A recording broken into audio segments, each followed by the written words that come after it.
Ketika kita istighfar itu masih butuh istighfar yang lain. Nah dalam kebaikan juga gitu. Ketika kita baik jadi orang soleh, ternyata bawaan kita ingin dihormati. Dulu sebelum kita soleh itu ya kalau di majelis di belakang nggak tersinggung, nggak diperlakukan khusus, nggak tersinggung. Tapi setelah kita soleh, setelah kita kiai, setelah kita dosen, setelah kita rektor, kalau nggak duduk di depan tuh kayak nggak diregani. Itu ya termasuk mental-mental yang kurang baik kalau dalam ilmu tasawuf.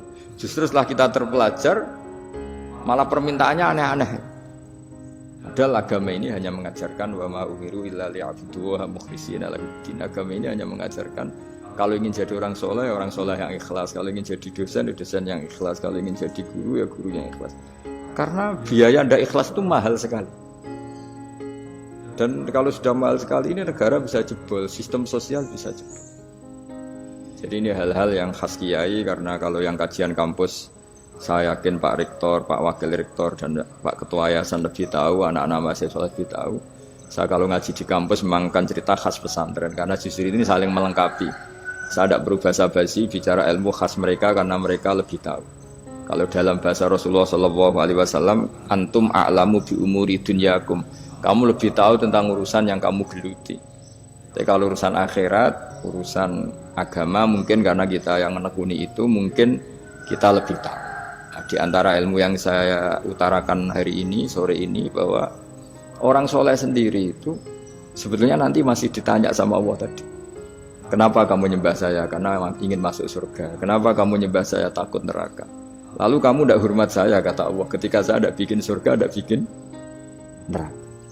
Akhirnya mereka sadar bahwa ibadah itu harus murni karena Allah Subhanahu wa ta'ala, bukan karena takut masuk neraka, juga bukan karena ingin masuk surga.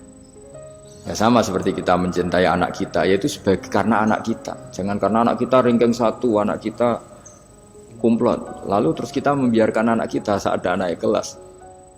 Toh tetap anak kita. Saya mencintai suami saya karena dosen penghasilannya banyak, lalu suatu saat kalau ada masalah di PHK atau ada masalah terus tidak suami kan.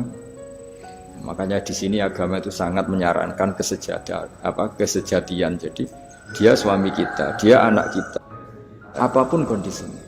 Nah kira-kira gitulah, ikhlas itu kira-kira seperti itu. Jadi jangan sampai alasan-alasan yang bersifat materialistik itu yang menjadikan kita mencintai istri karena cantik, mencintai suami karena hasilnya besar. Suatu saat kalau itu berubah, kita akan masalah. Di sini agama menyarankan ikhlas. Makanya semua kitab di khazanah kita dimulai bab niat. Bab niat itu begini. Sehingga ada seorang yang tanya, kenapa ahli surga masuk surga selamanya? Padahal amalnya paling banter 80 tahun. Tetapi kenapa ahli neraka akhirnya masuk neraka sampai selamanya? Padahal kalaupun dia bejat hanya 80 tahun. Itu dijawab oleh ulama-ulama. Orang mukmin itu berkomitmen akan iman andikan hidupnya selama-lamanya, sehingga dibalas dengan masuk surga selama-lamanya. Sementara orang yang fasik, yang berbuat hanya mengumbar nafsu, bayangan dia kalaupun hidup 1000 tahun ya akan begitu terus. Dan dia ketika mati dengan status dia berencana andikan sehat maksiat terus. Karena punya rencana seperti itu diganjar neraka yang selamanya lama. Maka saya mohon niat ini juga yang harus mengilhami para rektor, para dosen. Andai kan sudah ada jabat pun tetap berkomitmen pada institusinya, pada yayasannya. Jangan kalau jabat serius, kali tidak jabat malah ganggu. Itu nggak boleh. Harus. Saya sendiri juga gitu. Saya populer apa enggak, saya keren apa enggak, saya akan berkomitmen tetap mengkhidmati agama ini. Nah, dengan seperti itu berarti sudah biniyatin sholihatin, punya niat yang baik.